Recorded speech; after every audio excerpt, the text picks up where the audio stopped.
On the coldest winter the Northern Kingdom had suffered in 100 years, a single act of kindness changed the fate of 2 kingdoms. While every village barred its doors against the storm, an Omega girl opened hers to 25 starving wolves. She spent one endless night keeping them alive with little more than a crackling fire, worn blankets, and hands already numb from the cold. When morning finally arrived, every wolf had survived. Yet one among them did something no one could explain. Instead of disappearing into the endless forest, the largest wolf lowered his head before her as though honoring a queen. Hours later, royal soldiers climbed the mountain searching for only one creature. Not a monster, not a beast, but the missing Lycan King. Winter reached Frost Hollow before it touched the rest of the Silver Crown Kingdom. The mountains welcomed the season like an old companion. Snow settled across the jagged cliffs weeks before the southern valleys felt the first chill, covering pine forests in thick white silence until even the rivers seemed to forget how to sing. Smoke rose from scattered cottages only for a few hours each day before being swallowed by grey skies that rarely revealed the sun. The very edge of the village stood an abandoned watermill leaning beside a frozen stream. Most people avoided the old building. Its wooden wheel had not turned in years, its stone walls were cracked with age, and ivy climbed across broken windows that no longer kept out the wind. But to Elara, it was home. Every morning before dawn she wrapped herself in an old wool cloak stitched together countless times by her own careful hands. She lit the tiny stove with dried pine cones gathered the day before, warmed a small pot of barley porridge, and thanked the morning for another day she had been allowed to wake beneath a roof. She owned very little: a narrow bed, 2 blankets, a carved wooden table, shelves lined with dried herbs, a handful of clay bowls, an old lantern whose warm light always seemed brighter than it should have been. Still, visitors often left her home carrying more than they brought. Some came with aching joints, others with feverish children. Travelers stopped for tea before crossing the mountain pass. Even lonely widows found comfort beside her fireplace without needing to speak very much. Elara never asked for payment. If someone left behind fresh bread or a basket of apples, she accepted with grateful eyes. If they had nothing, she simply smiled. The village often whispered that kindness would never fill an empty stomach. Yet somehow, Elara never seemed afraid of tomorrow. Perhaps that puzzled people more than her generosity itself. She had lost both parents before her 20th winter. The sickness had swept through Frost Hollow without mercy. When it finally disappeared into warmer lands, it had taken many of the village's oldest souls with it. Among them were the only people who had ever called Elara their whole world. Grief had visited her quietly. There had been no grand funeral, only falling snow, 2 wooden crosses, and a silence that stayed long after everyone else returned to their ordinary lives.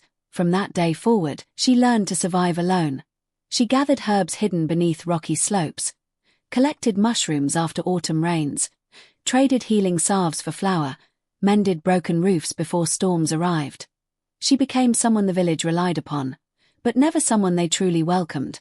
Because Elara was an Omega in the Northern Kingdom, noble blood and strength shaped a person's future. Warriors earned respect. Hunters earned admiration. Nobles commanded obedience. Omega was expected to remain quiet, gentle, invisible. Many believed compassion belonged to the weak.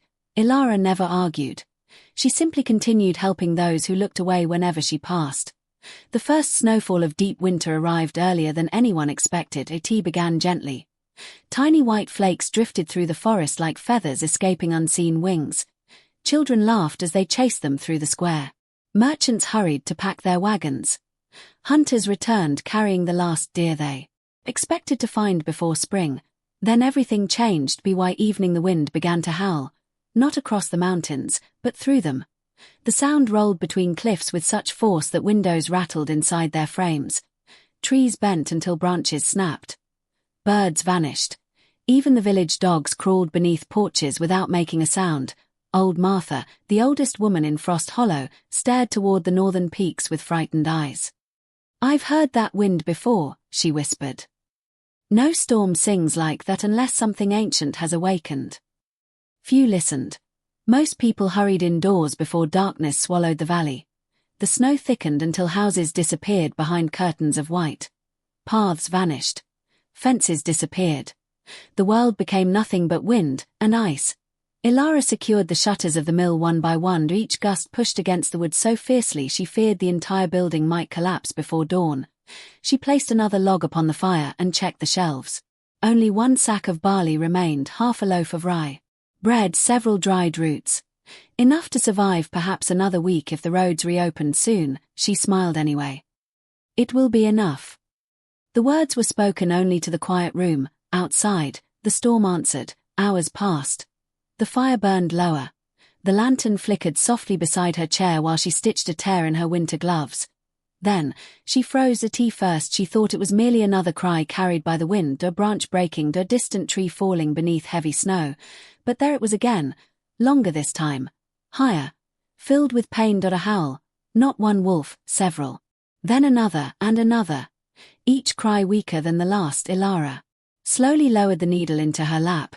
Every child in Frost Hollow grew up hearing stories about wolves. They stole livestock. They hunted travelers. Some believed they served dark spirits that wandered the mountains after sunset. Others claimed their glowing eyes belonged to cursed souls unable to find peace.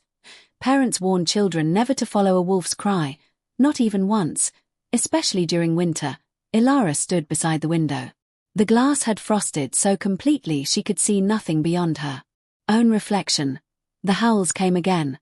Closer now, desperate. Not threatening, not hunting, calling. Her hand rested on the wooden latch. Reason told her to stay inside. No one would blame her. The storm alone could kill her before she reached the tree line. Even if she survived, the wolves might not spare her. She closed her eyes. Then she remembered another winter, years ago, when her mother had found an injured swallow buried beneath fresh snow. Most neighbors had laughed. It's only a bird. It won't survive. But her mother had wrapped the tiny creature inside her scarf and whispered words Elara had never forgotten. When life asks for warmth, never answer with fear. The memory lingered only a heartbeat. Then Elara reached for her lantern. She wrapped another blanket across her shoulders, pulled thick boots over frozen feet, filled a basket with bandages, herbs, and the last of her dried meat. When she opened the door, the wind nearly tore it from her hands. Snow struck her face like handfuls of shattered glass. Breathing hurt instantly. Each step disappeared behind her before the next one landed. The storm erased everything. Only the faint cries remained. She followed them, across the frozen stream. Past leaning pines buried almost to their lowest branches, over rocks hidden beneath drifting snow. More than once she stumbled to her knees. Her lantern nearly vanished beneath swirling white. Still, the cries continued, and so did she. After what felt like an eternity, the forest opened into a narrow ravine where enormous pine trees lay broken across the ground. One ancient trunk had crashed through several others, creating a tangled prison of branches buried beneath heavy snow. First she saw nothing. Then, a paw, grey fur beneath ice, another. Then another. Her breath caught. 25 wolves lay trapped beneath fallen timber, their bodies dusted white until they almost disappeared into the frozen earth. Some barely moved. One small pup whimpered weakly beneath its mother's chest. Another struggled to lift its head before collapsing again. They were not attacking, they were dying. Elara slowly stepped closer. Every instinct begged her to run. Instead, she knelt beside the nearest wolf and brushed snow away from its face. Its eyes opened only halfway. There was no anger inside them, only exhaustion, only cold, only the fading spark of a life waiting to disappear. Then movement stirred at the back of the trapped pack. A massive silver wolf slowly lifted his head. He was larger than any wolf Elara had ever imagined. Scars crossed his broad shoulders beneath frost-covered fur. One golden eye remained fixed upon her without blinking. Power radiated from him, even in weakness. For one long moment, the mountain itself seemed to hold its breath. Elara did not know it. She could not possibly know it. But in that silent gaze, the future of two kingdoms had just opened its eyes. For several heartbeats, neither the girl nor the great silver wolf moved. Snow drifted between them in slow spirals, settling across frozen fur and the hood of Elara's cloak. The storm roared through the ravine, yet within that single patch of broken forest, an unexpected stillness settled over everything. The wolf's golden eyes never left her. They were unlike the eyes of any wild creature she had ever seen. There was pain inside them, exhaustion, patience, and something that reminded her of an old king carrying the weight of a crown no one else could see. Elara swallowed the fear tightening inside her chest. "If you wished to hurt me," she whispered into the wind, "you would have done it already." The great wolf blinked once, nothing more. She slowly turned her attention to the fallen trees. The trunks were enormous, their roots ripped from the frozen earth by the violence of the storm. Thick branches tangled together beneath layers of ice, trapping paws and bodies beneath their crushing weight. One young wolf whimpered as it struggled to breathe. Another licked the face of an elderly wolf whose eyes remained closed. Elara set down her lantern. "There isn't much time," she murmured. She pushed against the nearest branch. It barely moved. Again she shoved with both hands. The frozen wood creaked but refused to lift. Her breath became clouds before her face. Her gloves quickly soaked through with melting snow. Still she pushed again. Last one heavy limb rolled just enough for a grey she-wolf to pull herself free. She stumbled only 2 steps before collapsing into the snow. Instead of fleeing, she turned back toward the trapped pack, her ears lowered. She waited as though she refused to leave while the others remained imprisoned. Elara felt something tighten inside her heart. "They're waiting for each other," she whispered. The realization gave her new strength. One by one she cleared smaller branches, cutting tangled limbs with a small hatchet she carried for gathering firewood. Every movement burned her muscles. Ice stung her fingers until she could barely feel them. Hours slipped by unnoticed. The storm never eased. Yet little by little, the wolves emerged from beneath the wreckage. Some limped. Some leaned against stronger companions. Several were too weak to stand at all. Each time another wolf was freed, the great silver wolf watched silently without attempting to escape first. Only after the last pup had been carried clear did he slowly force himself upright. Even wounded, he stood taller than Elara's shoulder. One foreleg trembled beneath his weight. A deep gash crossed his side where broken wood had torn through thick silver fur. Dark blood stained the snow beneath him. Elara's heart sank. "You've been standing there all this time." The wolf simply looked toward the smaller members of the pack. Only when he saw every one of them breathing did he finally take a single unsteady step. Then another leader, Elara thought. Not because he stood in front. Because he stood last. The journey back to the abandoned mill became a battle against winter itself. The wind erased every trail almost as soon as it appeared. Snow reached Elara's knees. Sometimes higher. She walked ahead carrying the lantern. Close to the ground where its warm glow barely pierced the blizzard. Behind her came the wolves. Not in a hunting formation, not as predators, but like weary travelers following the only light left in the world. The smallest wolves struggled to keep pace. Whenever one stumbled, another nudged it gently back to its feet. The silver wolf remained near the rear, glancing behind them again and again as though counting every member of the pack. No one was left behind. By the time the crooked outline of the old mill appeared through the snow, night had settled completely over Frost Hollow. Elara pushed open the heavy wooden door. Warm air escaped into the freezing darkness. "Come inside." The word sounded almost impossible. 25 wolves, inside her home. Had anyone told her such a thing that morning, she would have laughed. Yet now it felt strangely natural. One by one they entered. Their paws left melting prints across the worn wooden floor. Some immediately curled beside the fire. Others remained standing uncertainly, their noses lifting as they caught the scent of dried herbs hanging from the ceiling beams. The room filled with quiet breathing. Steam rose from damp fur. The storm howled beyond the stone walls, but inside, another world slowly came to life. Elara worked without stopping. She filled kettle after kettle with snow, melting it over the fire until warm water filled every bowl she owned. She cleaned cuts with careful hands, wrapped torn paws in strips of linen, pressed crushed mountain herbs against bleeding wounds. The wolves never snapped, never growled. Even those whose injuries must have burned with unbearable pain merely watched her with patient eyes. One frightened pup flinched each time she reached toward him. Elara smiled softly. "It's all right." She didn't force him. Instead she simply rested beside him, allowing him to smell her hands. After several moments, the little wolf slowly crawled forward on trembling legs and rested his head against her knee. Only then did she begin cleaning the wound beneath his shoulder. Across the room, the great silver wolf watched everything. He had chosen the darkest corner beside the doorway. Almost like a guardian. Or perhaps a king standing watch over sleeping subjects. His side continued to bleed. His breathing remained slow but uneven. Still, he made no attempt to approach her, not until every other wolf had received care. Only then did he rise. His footsteps were almost silent despite his enormous size. He stopped before Elara. Close enough that she could see tiny crystals of ice clinging to his whiskers. Close enough to notice countless old scars hidden beneath silver fur. Scars that no ordinary wolf should have survived. "You waited," she whispered. "You wanted them first." The wolf lowered his head, very slightly, not in weakness, not in fear, in quiet acceptance. Elara gently touched the thick fur around his wounded side. He never moved. The cut stretched nearly the length of her forearm. She washed away dried blood with warm cloths until fresh crimson flowed once more. His muscles tightened beneath her hands. A low breath escaped him, not a growl. "Pain." "I'm sorry," she whispered. "It will sting."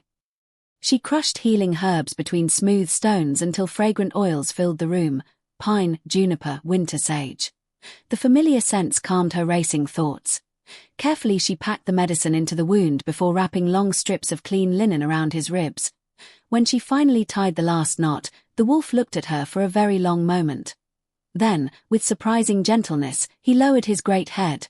His cold nose brushed the back of her hand. "Only once." A silent "thank you." Elara smiled despite the exhaustion pulling at her eyes. "I think you're welcome." Hours slipped quietly into the night. The wolves slept. Some curled together around the fire. Others lay near the walls, their breathing deep and peaceful. The silver wolf remained awake, watching, listening, guarding. Elara searched her tiny pantry. Her smile faded. One sack of barley, half a loaf of rye bread, several dried roots. Nothing more. She stood silently before the shelves. If she divided everything carefully, perhaps there would be enough for tomorrow. Perhaps not. She looked back toward the sleeping pack. 25 hungry mouths. 25 lives. Without hesitation, she emptied the last of the barley into the cooking pot. The grains rattled softly against the iron. She added dried herbs. The remaining vegetables. Every piece of bread she possessed. The stew simmered slowly above the fire until warmth filled the room with comforting smells. When dawn came, her shelves would be empty. She knew it. Yet regret never crossed her face. As the meal cooled, she carried wooden bowls one by one through the room. The wolves ate carefully. None fought. None stole. The smallest always found food waiting before them. Elara noticed something remarkable. The great silver wolf hadn't touched his bowl. It rested untouched beside him. He simply watched. Only after every wolf had finished eating, only after he had seen the smallest pup licking the last drops from its bowl, did he lower his head and quietly eat what remained. Elara's eyes softened. Their heart, outside, the storm finally began to weaken. For the first time in endless hours, silence settled across the mountains, but it did not last long. From somewhere beyond the forest, a distant horn echoed through the frozen valley. Then another. Then another. The wolves lifted their heads together. The silver wolf rose instantly.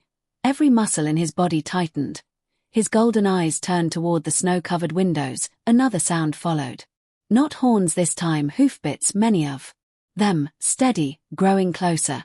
Someone was climbing toward Frost Hollow, and whoever they were searching for something. The hoofbeats grew louder with every passing moment. They rolled through the frozen valley like distant thunder, muffled by the heavy snow yet impossible to mistake. Metal harnesses clinked against armor. Horses snorted clouds of white into the bitter air as they climbed the narrow mountain trail leading toward Frost Hollow. Inside the abandoned mill, every wolf had awakened. Not one barked. Not one panicked. Instead, 25 pairs of eyes turned toward the weathered wooden door. The room fell into complete silence. Even the fire seemed to burn more quietly. Elara slowly stood, wiping her hands against her apron. Her heart beat faster, though she could not have explained why. Travelers sometimes passed through the mountains, but no ordinary caravan traveled during a storm powerful enough to bury entire forests. Whoever approached had a reason, a dangerous one. The great silver wolf was already standing. His ears pointed toward the valley below. The wound along his side had begun to close beneath the herbs Elara had pressed into it the night before. Yet every movement still carried the stiffness of fresh pain. He took one slow step toward the entrance, another, then he stopped. Not because he feared what waited outside. Because he was listening. His golden eyes narrowed as though he recognized the rhythm of those approaching long before they arrived. Minutes later, loud voices echoed beyond the mill. They came this way. I found tracks. There are too many to count. Snow crunched beneath heavy boots. Horses stamped impatiently. Someone struck the old wooden door with the end of a spear. The sound echoed through the building. Elara inhaled slowly before opening it. The cold rushed inside once more. Standing outside were nearly 20 royal soldiers wrapped in silver armor embroidered with the crest of the Silver Crown Kingdom. Snow clung to their cloaks, and frost covered the beards of the older MT. Their front stood a broad-shouldered captain whose face carried more scars than smiles. His sharp grey eyes swept past Elara, then beyond her. His expression changed instantly. Every colour drained from his face. He stared into the mill, straight at the enormous silver wolf. For a heartbeat, no one moved. Then the captain slowly removed his gloves. His fingers trembled. Impossible, the word barely escaped his lips. The soldiers followed his gaze. Several instinctively reached for their swords. Others stepped backward. Not because they saw wolves, because they recognized one. But the captain's voice came out lower this time. Everyone, weapons ready. Steel slid from leather scabbards. The sharp sound filled the frozen morning. 25 wolves immediately rose to their feet. Their bodies formed a loose circle around Elara. Not aggressively, protectively. No growls escaped them. Only silent determination. Elara stepped forward before either side could act. Stop. Her voice was calm. They're injured. The captain looked at her as though she had spoken complete madness. Move away from them. They haven't harmed anyone. You don't understand. No, Elara answered quietly. I don't think I do. The captain's eyes never left the silver wolf. You've sheltered something far more dangerous than wolves. His hand tightened around the hilt of his sword. That creature must come with us. The silver wolf did not move, or he simply watched, still silent. The captain took another cautious step. I was ordered to bring him back. Elara frowned. Him. The captain realized his mistake. His jaw tightened, but he quickly looked away. Stand aside. She remained where she was. No. One simple word, yet it carried enough quiet certainty to stop every soldier on the snowy path. The captain stared at the young Omega before him. She wore patched clothes. Her boots were worn thin. Her cheeks were pale from winter. Yet there was something stronger than fear inside her eyes. Conviction. You risk execution, he warned. If protecting wounded lives is a crime. Her voice remained gentle. Then I suppose I do. The captain closed his eyes for a moment. When he opened them again, they held not anger, but sorrow. You truly have no idea who he is. Before Elara could answer, the silver wolf slowly walked forward. Every soldier immediately raised a weapon. The wolves behind him remained perfectly still. The great beast stopped only a few steps behind Elara. Close enough that she could feel the warmth of his breath against the cold air. He lowered his head slightly, not toward the soldiers, toward her. Almost as if asking permission, Elara looked at him, then back at the captain. I won't hand him over. The captain's shoulders fell. So be it. He slowly lowered his sword to owe everyone surprise. He stepped backward instead of forward. We leave. The younger soldiers stared at him in confusion. Captain. We leave. But, that is an order. No one argued again. Within moments the patrol mounted their horses. The captain looked toward the silver wolf one final time. There was respect in his eyes and regret. Your Majesty. The words were almost impossible to hear beneath the wind. Only the silver wolf reacted. His ears twitched once. Then the soldiers disappeared into the forest. Elara stood motionless long after the hoofbeats faded. She turned slowly toward the great wolf. Your Majesty. The silver wolf simply looked away. The village did not remain quiet for long. By afternoon, rumors had spread through every narrow street of Frost Hollow. Some claimed Elara had invited demons into her home. Others insisted she had bewitched the wolves. Children whispered that glowing eyes had been seen inside the abandoned mill after sunset. doors closed whenever she passed. The baker who had once greeted her each morning suddenly refused to meet her eyes. Even neighbors she had helped through harsh winters crossed the road rather than walk beside her. Kindness disappeared quickly when fear arrived. Only old Martha climbed the snowy hill carrying a basket covered with linen. She knocked gently. When Elara opened the door, the elderly woman smiled. "I baked too much bread." Elara knew that was impossible. Flour had become precious. Still, she accepted the basket with grateful hands. "Thank you." Old Martha glanced toward the wolves sleeping peacefully around the fire. "They don't look like monsters." "They aren't." The old woman nodded slowly. "I thought as much." She reached into her cloak and removed a small bundle wrapped in faded cloth. "I've been waiting many years to give this to someone." Inside rested an ancient silver pendant shaped like two wolves standing beneath a crescent moon. The metal had darkened with age. Strange symbols circled its edge. "It belonged to my grandmother." Elara traced the worn carvings with careful fingers. "What does it mean?" Old Martha looked toward the mountains. "When I was little, she told me stories everyone else called fairy tales." Her voice dropped almost to a whisper. "They weren't." That evening, after darkness settled once again across Frost Hollow, another visitor arrived. Not a soldier. Not a villager, an old man wrapped in heavy travel robes dusted with snow.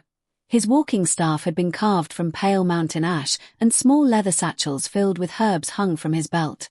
His beard reached nearly to his chest, and countless lines marked a face weathered by decades of wandering. He bowed politely. "My name is Rowan. I seek only warmth for one night." Elara welcomed him inside without hesitation. Always Rowan's eyes slowly traveled across the room. They paused on each wolf. Finally, they stopped on the great silver wolf. The old healer's breath caught. His weathered hand tightened around the wooden staff. "So," he whispered. "You survived." The silver wolf quietly rose. For the first time since arriving at the mill, he lowered his head before another human. Not in submission, recognition. Rowan smiled sadly. "I feared I was already too late."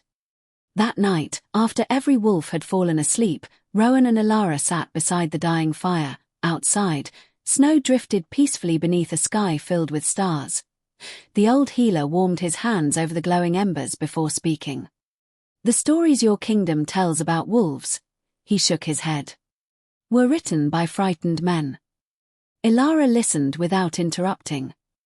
Long before these mountains were divided by crowns and banners, humans and Lycans lived beneath the same sky. He stared into the fire as though watching another lifetime unfold inside its flames. The Lycans guarded the northern forests. They protected villages from creatures born in the deepest winter. They hunted monsters no human army could defeat. And in return, the human kings honored them. Elara looked toward the sleeping wolves. "What happened?" Rowan's expression darkened. "Greed." He reached into his satchel and unfolded an old map. It showed two kingdoms standing side by side. One marked with a silver crown, the other with a wolf beneath a full moon. A duke named Varric desired both. He poisoned kings against one another. He spread lies. He paid storytellers. He rewarded priests. He turned protectors into monsters. Little by little, generation after generation, people forgot the truth. Children grew up fearing those who had once defended them. The Lycan King refused to surrender. So Varric murdered his father. Elara's breath caught. He hunted every loyal family. He burned villages. He forced the survivors deep into Frostfang Mountain. Rowan slowly folded the map. Only one heir escaped. The young king. The last rightful ruler of the Lycans. Silence filled the room, only the crackle of burning wood could be heard. Elara slowly turned toward the silver wolf sleeping beside the doorway. "He isn't." Rowan followed her gaze. "Yes. He is. The wolf you rescued from the snow is King Caelan." At that exact moment, The great silver wolf opened his golden eyes. Moonlight spilled through the broken window. Soft silver light touched his scarred fur. Then, something extraordinary happened. Ancient markings hidden beneath his coat began to glow. Thin lines of pale blue light spread across his shoulders like living rivers. The symbols shimmered with quiet power, not wild, not frightening, beautiful. Elara forgot to breathe. The wolves surrounding him slowly lifted their heads in silent respect. Outside, far beyond the peaceful valley, a lone rider disappeared into the darkness. He carried one message for Duke Varric. The Lycan King had been found. The messenger rode through the night without stopping. His horse stumbled more than once along the frozen mountain road, its sides heaving beneath the weight of exhaustion, yet the rider refused to slow. Snow whipped across his face, freezing against his cloak until he looked more like a ghost than by dawn. The towers of Blackstone Keep emerged from the storm. Unlike the quiet villages scattered across the mountains, Blackstone was built to inspire fear. Dark walls climbed toward the grey sky like jagged cliffs. Iron banners snapped in the wind, each bearing the crimson crest of Duke Varric, a black wolf pierced by a silver spear. No flowers grew inside its walls, no laughter drifted through its halls. Only the ringing of steel and the cries of those who had displeased its master. The messenger was taken directly into the Duke's war chamber. A great map of the Northern Kingdom covered the largest wall, marked with coloured pins, strings, and military banners. Villages, forests, mountain passes, every path had been measured, every stronghold studied. Duke Varric stood with his back to the room. Tall, broad, wrapped in black velvet trimmed with silver fur, his hair had begun to grey, but nothing about him suggested weakness. His hands rested calmly behind his back. He did not turn immediately. "You've returned sooner than expected." The messenger knelt. "My lord, we found him." Silence. Then Varric slowly faced him. Cold blue eyes settled upon the trembling soldier. "The king?" "Yes. And he lives." For the first time in many years, something flickered behind Varric's expression. Not surprise, not fear, hatred, pure and undiluted. "So," he whispered, "the cub survived after all." The messenger swallowed. "He is hidden in Frost Hollow. I spent 20 years convincing this kingdom that wolves were monsters." His reflection stared back from the icy glass. "And now, my greatest enemy is being protected by the one soul foolish enough to believe kindness matters." He closed his eyes briefly, then opened them again. "Prepare the Ash Company." The messenger's face paled. "My lord, the Ash Company. They are only wolves." Varric's gaze became colder than winter itself. "No," he answered without raising his voice. "They are hope. And hope must never be allowed to grow." Morning sunlight finally broke through the clouds above Frost Hollow. For the first time in days, golden light spilled across the snow-covered rooftops, turning every frozen branch into crystal. The storm had passed. Children cautiously stepped outside. Smoke once again rose from chimneys. Life slowly returned to the mountain village. The abandoned mill. Elara carried fresh water from the frozen stream. Her shoulders ached from the previous night's work, but seeing the wolves moving with renewed strength filled her with quiet happiness. Several younger wolves chased one another through untouched snow. An older she-wolf stretched comfortably beside the doorway.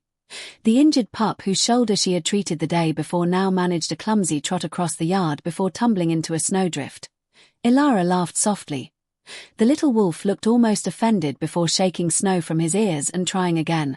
Near the edge of the clearing, the great silver wolf stood alone beneath a towering pine. He watched the surrounding forest with calm attention. Always watching, always listening. She approached carefully. "The others are feeling better." His ears turned toward her.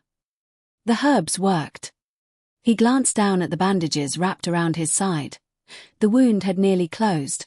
Only a faint stain of dried blood remained against the white linen.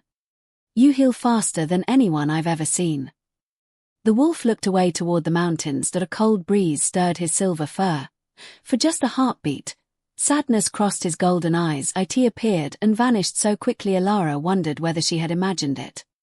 "You miss home." The words escaped before she could stop them. The great wolf remained perfectly still.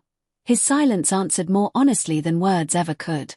Later that afternoon, Rowan sat carving fresh medicine bowls from fallen birch while Elara sorted dried herbs beneath the weak winter sun. The old healer watched the wolves quietly moving around the clearing. "They trust you now." Elara smiled. "I think. They've simply realized I bring food." Rowan chuckled. "No." He carefully brushed wood shavings from his lap. "Hunger builds dependence. What they feel is something else." She looked toward the wolves. The young pup had curled beside her empty basket, sleeping peacefully. Another wolf rested near the doorway, keeping watch without appearing to do so. The silver wolf remained on the hill overlooking every direction. "They've accepted you. That doesn't happen because someone offers meat. It happens because someone offers safety." Elara lowered her eyes. "I've only done what anyone should." The old man sighed softly. "History is shaped by those willing to do what most people refuse." As evening approached, an uneasy silence settled across the forest. The birds disappeared first, not gradually, all at once. Their song simply ended. Then the squirrels vanished into hollow trees. Even the wind seemed reluctant to cross the clearing. The wolves noticed immediately. Every head lifted, every ear turned toward the western ridge. The great silver wolf stood. His body became rigid, a deep rumble vibrated quietly within his chest. Not a growl, not a warning. Rowan slowly rose from his chair. "They've come." Elara frowned. "Who?" The old healer did not answer. He simply looked toward the darkening forest. Moments later, the first arrow struck. It buried itself deep into the mill's wooden wall with a violent crack. Before anyone could react, another followed. Then another. Shouts exploded from the trees. "Surround the building. Leave none alive." Dark-cloaked mercenaries burst from every direction. Unlike royal soldiers, these men carried no kingdom's colors. Their armor was blackened with soot. Their faces hidden behind iron masks. Each moved with practiced precision. The Ash Company. Killers who sold death to the highest bidder. The wolves reacted instantly, not charging wildly, not blindly attacking. They formed a defensive circle around Elara and Rowan. The silver wolf stepped forward alone. His enormous frame stood between the assassins and everyone behind him. The leader laughed. "There you are." He slowly drew a cruel-looking blade. "Our employer has waited a very long time." Without warning, the mercenaries attacked.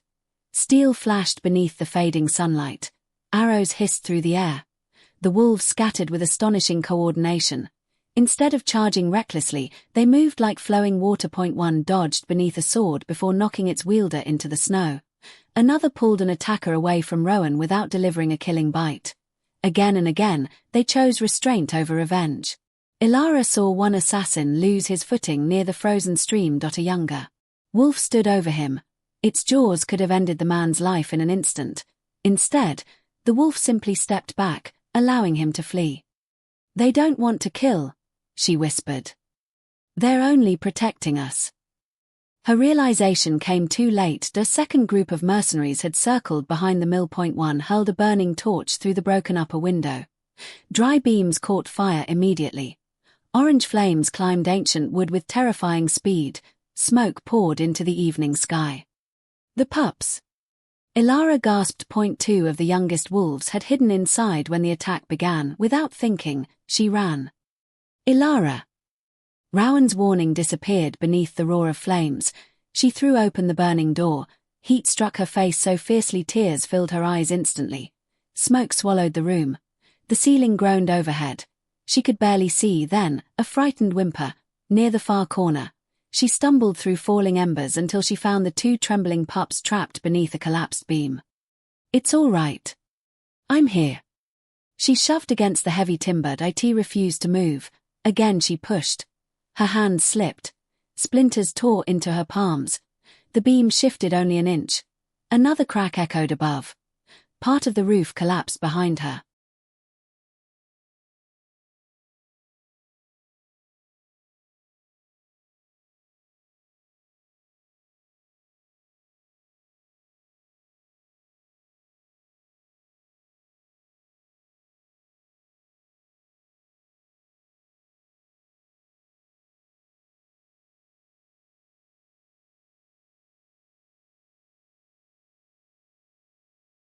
Fire spread faster, the pups cried louder. Elara planted both feet against the floor, every muscle strained. With one desperate effort, the beam rolled aside. The pups scrambled free. She wrapped them inside her cloak. Just as she turned toward the doorway, a masked assassin stepped through the smoke. His sword reflected the firelight. "You should have stayed outside." He raised the blade. Elara shielded the pups against her chest. There was nowhere left to run. The assassin lunged. Then, everything stopped. A thunderous roar shook the burning mill.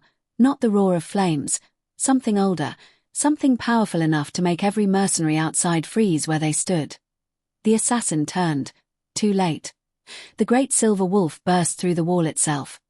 Broken timber exploded outward. He struck the assassin with overwhelming force, sending the man crashing across the burning floor. The entire building trembled.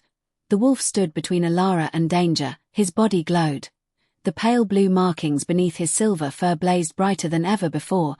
Light flowed across every scar, across every muscle, across every breath. The air itself seemed to hum. Elara stared in speechless wonder. The light grew stronger. Silver fur dissolved into streams of radiant mist. Bones shifted. The enormous wolf slowly rose onto 2 feet. Power rippled through the room like moonlight given form. When the glow finally faded, a man stood where the wolf had been. Tall, broad-shouldered. His long silver hair fell across armor marked with ancient lunar symbols. Golden eyes, the same eyes that had watched her through the storm, met hers with quiet sorrow. A fresh wound still crossed his side beneath torn clothing. His face carried years of loneliness, years of responsibility, years of battles no one remembered. King Caelan had finally revealed himself. He looked at Elara only once before turning toward the assassin. When he spoke, his voice was calm, deep, steady. "I warned you. Leave my people in peace." The fire continued to rage around them. Outside, every mercenary lowered his weapon. Not because they had been defeated. Because they now stood before the last true Lycan King. For one suspended moment, the burning mill became as silent as a cathedral. Flames climbed the old beams with hungry crackles, scattering glowing embers into the smoky air. The heat pressed against every face, yet no one moved. The mercenaries stared at the man standing in the heart of the fire. The silver-haired warrior looked nothing like the monster the kingdom's stories had described. He wore no crown and no jewels, no symbols of conquest. Only weathered leather armor marked by years of battle, a torn cloak darkened by blood, and a quiet dignity that could not be forged by gold or stolen by fear. His golden eyes held neither hatred nor triumph, only resolve. Caelan slowly stepped forward. The assassin who had raised his sword against Elara struggled backward across the burning floor, his confidence melting as quickly as the ice outside. "You," the man whispered. "It cannot be." Caelan's voice remained calm. "It is over." The assassin suddenly reached for a hidden dagger beneath his cloak. Before he could throw it, a grey wolf sprang from the smoke, knocking the weapon into the flames. Another wolf blocked the doorway. A third stood protectively beside Elara, who still held the frightened pups beneath her cloak. Not one wolf tore into the helpless man. Not one sought revenge. They simply refused to let him reach her. The assassin looked around in disbelief. "They could kill me," Caelan answered quietly. "They choose not to." The words struck harder than any blade. Outside, the remaining mercenaries slowly lowered their weapons. They had expected savage beasts. Instead, they had witnessed mercy. Their commander clenched his jaw. "Retreat." No one argued. Within moments, the Ash Company disappeared into the dark forest, carrying their wounded and leaving the burning mill behind. Only one rider remained hidden among the distant trees. He watched Caelan's transformation one final time before turning his horse toward Blackstone Keep. The Duke would soon know everything. Together, Elara, Rowan, and the wolves fought the fire until the first light of dawn touched the mountains. Buckets of melted snow passed from hand to hand. The wolves dragged burning beams clear of the walls. Caelan lifted stones too heavy for any ordinary man, his strength revealing itself without boast or spectacle. When the last flames finally died, only half the old mill remained standing. The roof had collapsed. One wall had fallen inward. The little table where Elara had shared countless meals lay buried beneath blackened timber. She stood silently in the snow. Smoke drifted upward from the ruins. Everything she owned, had disappeared. The villagers slowly gathered along the edge of the clearing. None dared come closer. They stared first at the ruined mill, then at the wolves, finally at the silver-haired stranger standing beside Elara.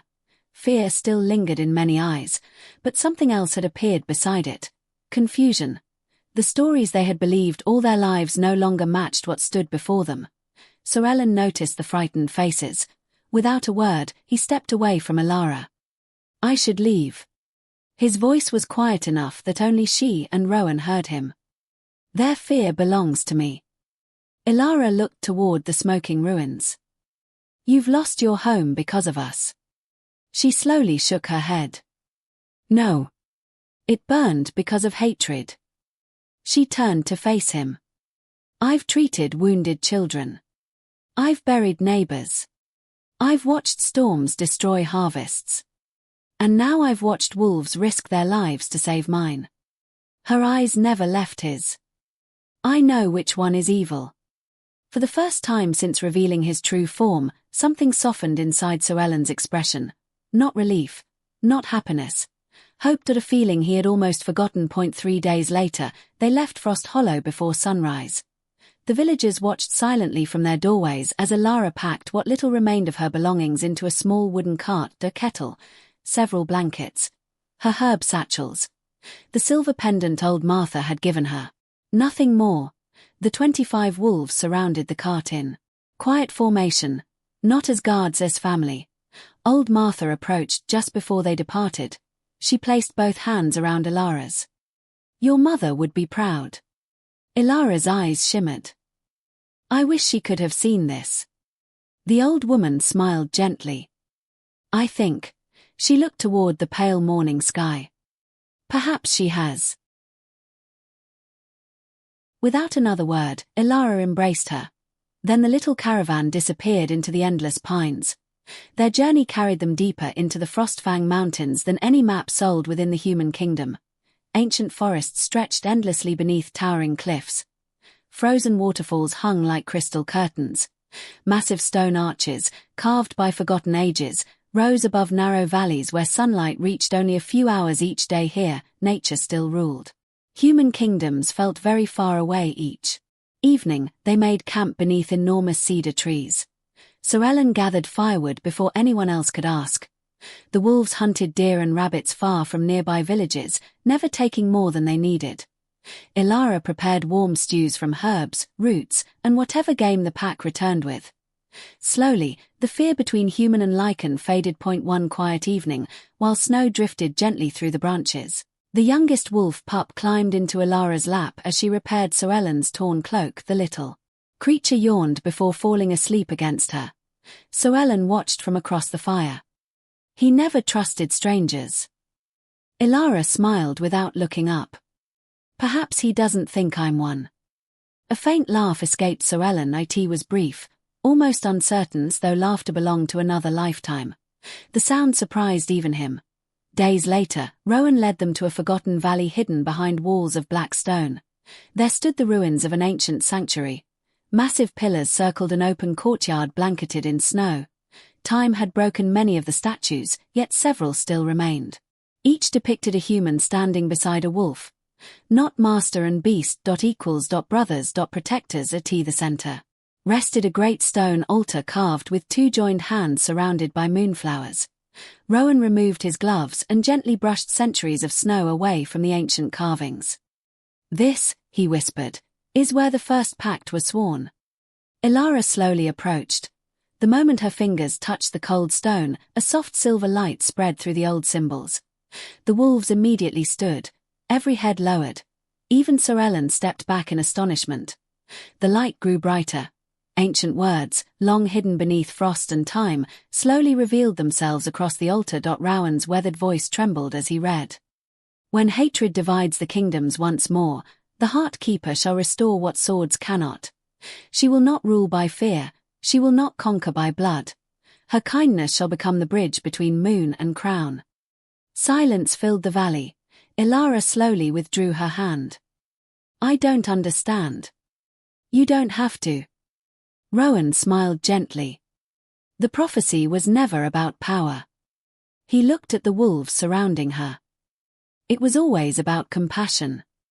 Caelan could not take his eyes from her. For years he had searched for forgotten weapons, ancient allies, hidden armies. Never once had he imagined that the hope of his people would arrive carrying herbs instead of swords. Far away, inside the towering halls of Blackstone Keep, Duke Varric crushed the messenger's report within his fist. The parchment trembled, his face remained unreadable. So, the transformation has been witnessed. The messenger knelt. Yes, my lord. And the villagers. They saw the Lycan King protect them. A dangerous silence followed. Varric walked slowly toward the great fireplace. Orange flames danced across his cold blue eyes. They've seen one act of mercy. He tossed the report into the fire. I'll give them 100 lies to bury it. He turned toward the commanders gathered inside the hall. Spread word to every city. He smiled, a smile without warmth. Tell them the Lycans have begun their invasion. Tell them villages have fallen.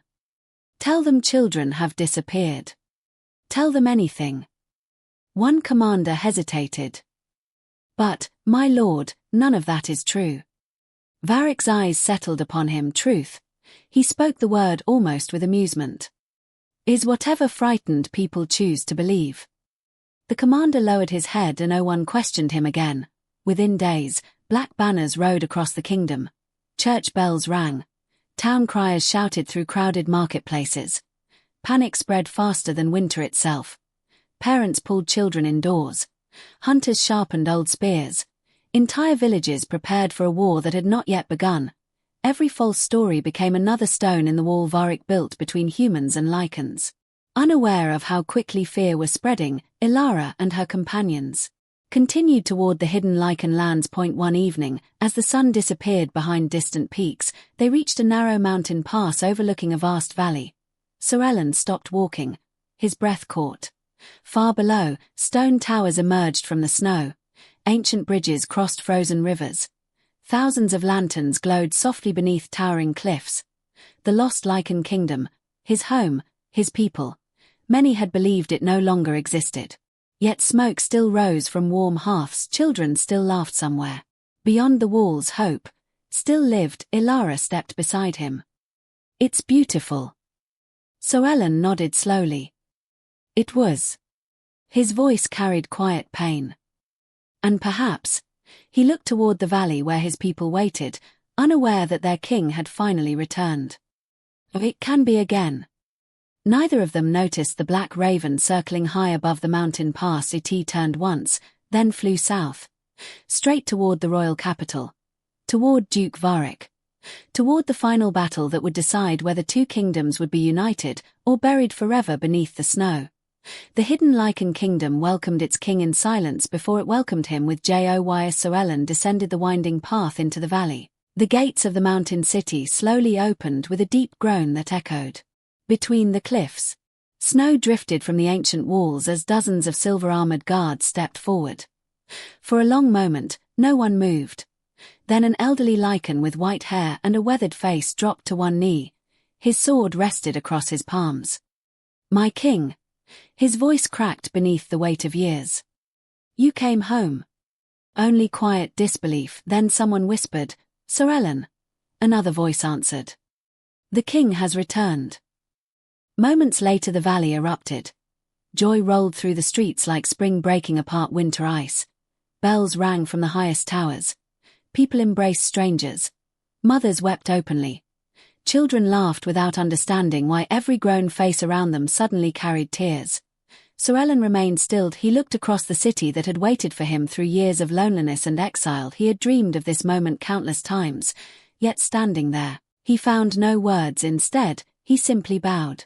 His head, not as a king accepting praise, but as a man asking forgiveness for returning so late. Elara watched quietly from beside the gates. The wolves who had traveled with them scattered joyfully through the streets, greeted by familiar companions who rushed forward with wagging tails and affectionate nudges. The smallest pup raced toward an older she-wolf waiting near a stone fountain. She licked his face again and again until he disappeared beneath her embrace. The sight brought a smile to Elara's lips. They found their family. They never lost them. Rowan stepped beside her. They only lost the road home. His words lingered in her heart. Perhaps, she thought, people were not so different. Days passed peacefully within the hidden valley. For the first time since leaving Frost Hollow, no one needed to sleep with one eye open. Children gathered around Elara each morning, fascinated by her knowledge of herbs.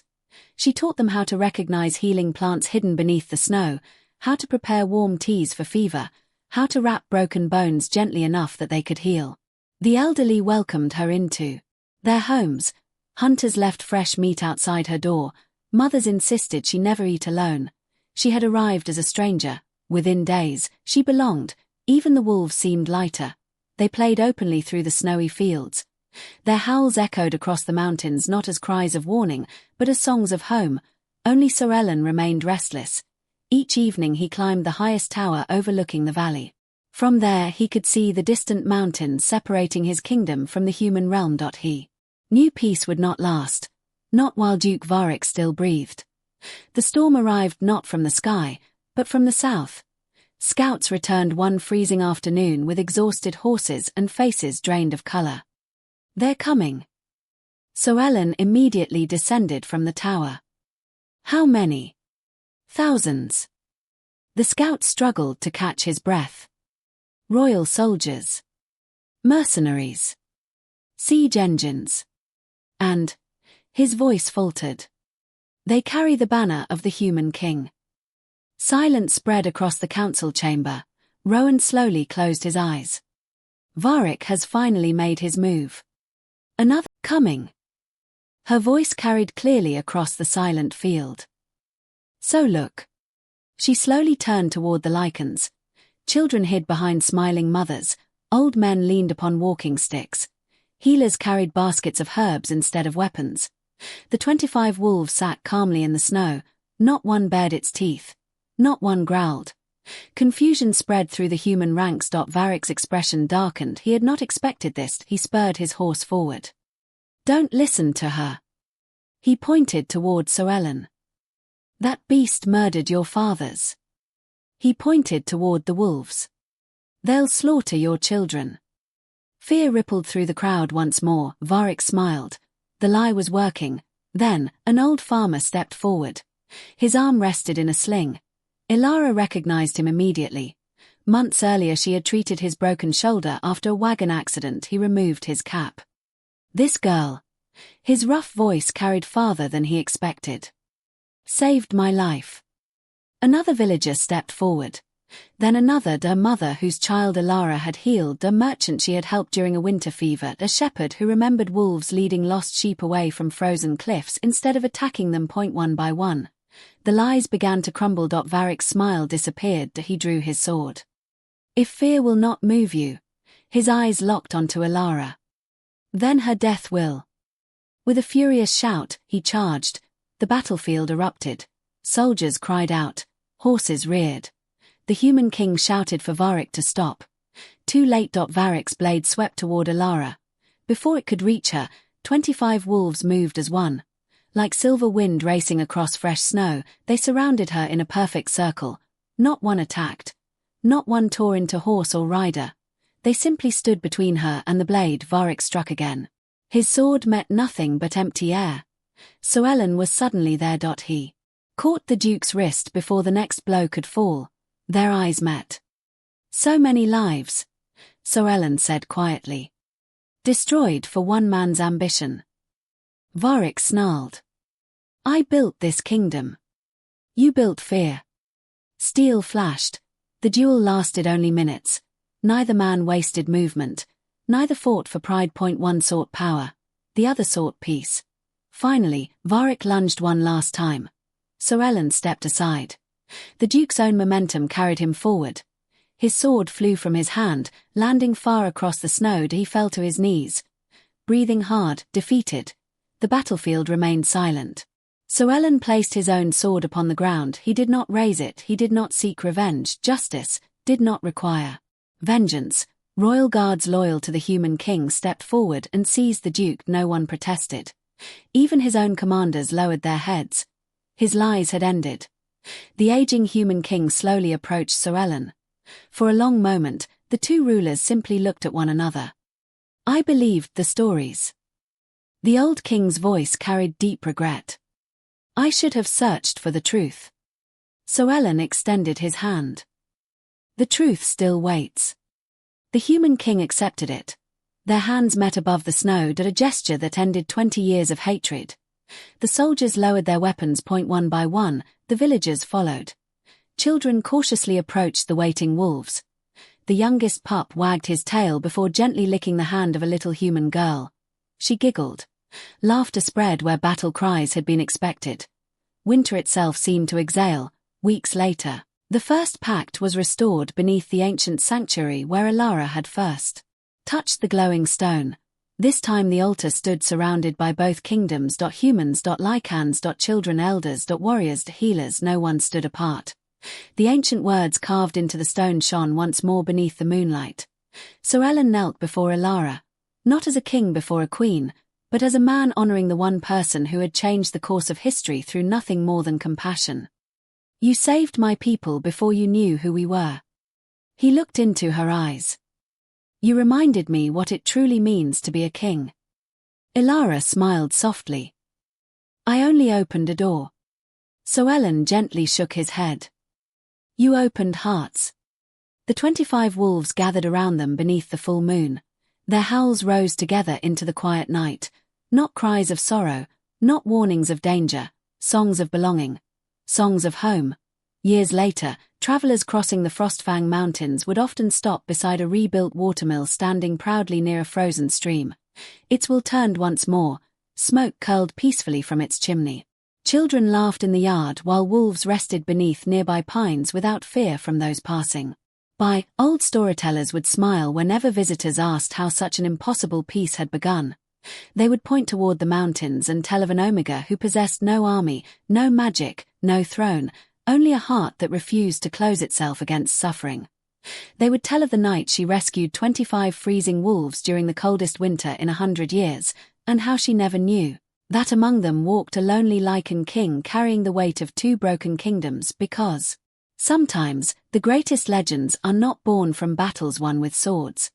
Sometimes they begin with a single door opening on a freezing winter night and a simple choice to answer fear with kindness.